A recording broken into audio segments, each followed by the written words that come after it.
নমস্কার দর্শক বন্ধু, আমি আদি অঘরী শ্রী প্রদীপ ঠাকুর। আমার হাতে আপনারা যেটা দেখতে পাচ্ছেন এটি হচ্ছে কটা মুসুরির ডাল।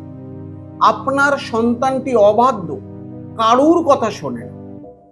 এই সন্তান না পড়াশোনা করে, সমস্ত সময় চঞ্চল থাকে, কারুর কথা শোনে না, কি করবেন?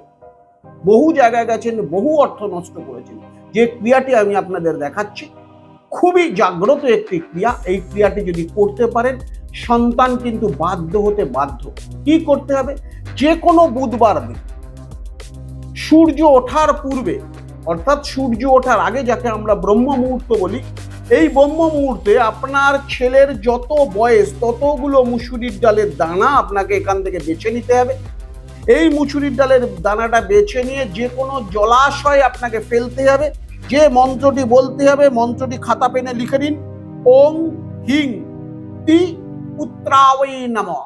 এই মন্ত্রটি বলে আপনি এই মুসুরির ডালের দানা ছেলের যত বয়স ততবার জলে ফেলবেন, একটা একটা করে নিয়ে। এই ক্রিয়াটি আপনি করুন, আপনার ছেলে বাধ্য হতে বাধ্য এবং ছেলে খুব সুন্দর সন্তান হবে। নমস্কার দর্শক বন্ধু, সুস্থ থাকুন, ভালো থাকুন।